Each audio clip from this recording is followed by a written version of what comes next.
నోట్లో పొరలు పొరలుగా ఊడిపోతూ ఉంటుంది. అంటే వేలు పెట్టుకుంటే ఏదో మన చేతికి తెల్లగా పొరలు వచ్చేసినట్టుగా, బ్రష్ చేసుకుంటే పొరలు పొరలుగా ఊడిపోతుంది డాక్టర్ గారు అని కూడా చాలామంది వస్తుంటారు, చాలామంది గమనిస్తూ ఉంటారు.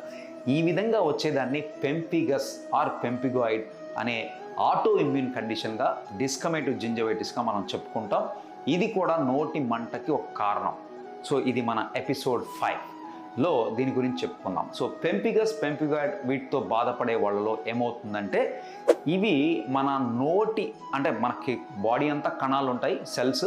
ఈ నోట్లో ఉండే సెల్స్ని బైండ్ చేసే ప్రోటీన్స్ మీద ఇవి అటాక్ చేయడం వల్ల ఆ బైండింగ్ అది బ్రేక్ అయిపోయి సో పైన ఉండే పొర అనేది విడిపోతూ ఉంటుంది. జస్ట్ చేత్తో అన్నా, నాలుక తిన అన్నా కూడా ఏదో పొరలాగా వచ్చేస్తూ ఉంటుంది. ఈ పైన ఉండే ప్రొటెక్టివ్ లేయర్ రావడం వల్ల ఇది ఎలా అంటే, మన చర్మం పైన స్కిన్ సడన్గా ఏదైనా గిరుకుపోయి లేస్తే లోపల కండ ఎక్స్పోజ్ అయితే చుర్రమని కాలుతుంది కదా, ఆ విధంగా నోట్లో కూడా ఈ పైన పొర పోవటం వల్ల కండ ఎక్స్పోజ్ అయిపోయి బ్రష్ చేసుకున్నా, బ్రష్ తగిలినా, పేస్ట్కి లేకపోతే మనం చల్లటిది వేడిది ఏది తీసుకున్నా కూడా సుర్రుమని కాలటం ఇవన్నీ ఉంటాయి.